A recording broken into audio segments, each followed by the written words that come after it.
Êtes-vous sûr d'être dans la volonté de Dieu? La question est là. Si oui, la question est réglée. Et Dieu s'est engagé pour cela. Au nom du Seigneur Jésus-Christ, nous surmontons les barrières, les obstacles que nous rencontrons. Nous disons que nous avons la foi. Et lorsque les épreuves arrivent, nous ne croyons plus vraiment. Aussi Dieu nous fait passer par des périodes d'épreuves pour nous donner la foi, afin que nous puissions connaître la puissance de son nom. Nous voyons au chapitre 4 du livre des Actes, versets 16 à 18, que ferons-nous à ces hommes?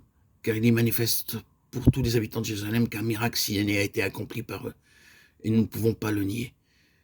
Mais afin que la chose ne se répande pas davantage parmi le peuple, défendons-leur avec menace de parler désormais à qui que ce soit en ce nom-là. Et les ayant appelés, ils leur défendirent absolument de parler, d'enseigner au nom de Jésus. Cet obstacle vint des autorités civiles. Ils étaient effrayés de l'influence que les apôtres avaient sur le peuple. Il leur fut interdit de prêcher au nom de Jésus. En dépit de leurs menaces, les apôtres continuent à témoigner hardiment par le Saint-Esprit que nous ne pourrons pas ne pas parler des choses que nous avons vues et entendues. Serons-nous justifiés en gardant le silence? Ils jugeaient des choses d'après le jugement de Dieu et non celui des hommes. Permettez-moi de vous demander, avez-vous le droit de passer sous silence des vérités spirituelles que Dieu vous a montrées?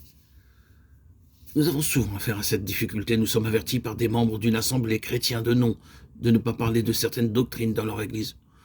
Ou bien ils pourront nous dire, nous ne vous permettrons pas de parler une fois de plus dans notre salle si vous parlez de cette manière. Que faites-vous dans un tel cas? Usez-vous simplement de diplomatie en disant oui, nous ne voulons provoquer aucune difficulté dans l'assemblée, pensant que vous facilitez le ministère en faisant ainsi? C'est par l'autorité du Saint-Esprit que nous avons les meilleurs résultats. Si les gens ne veulent pas de la parole de Dieu, c'est leur affaire. Vous êtes dégagés de votre responsabilité. Mais vous devez donner le message de Dieu toutes les fois que c'est possible. Ce que Dieu me dit, il veut que je l'annonce publiquement. Mais je dois le dire dans l'amour, je dois le dire dans l'humilité. Je prie toujours pour que Dieu me donne son message et m'enlève mes propres mots, mes propres pensées. Alors avec sa puissance, sa plénitude et son autorité, je peux donner ce message sans fioriture ni restriction. Au chapitre 5 et au verset 17 et 18 des Actes, nous voyons un nouvel obstacle. Cependant, le souverain sacrificateur et tous ceux qui étaient avec lui, savoir le parti des Sadducéens, se levèrent remplis de jalousie, mirent la main sur les apôtres et les jetèrent dans la prison publique.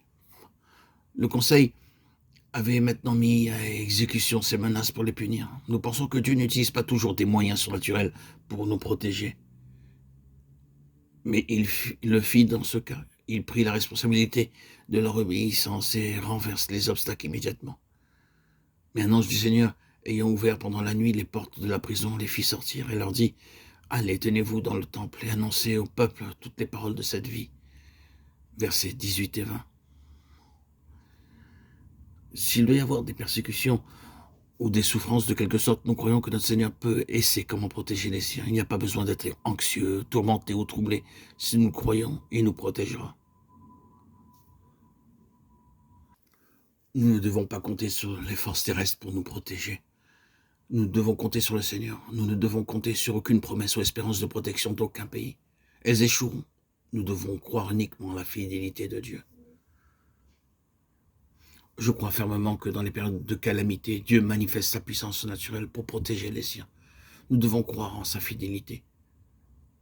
Et c'est ainsi que les nouveaux croyants surmontèrent leurs obstacles.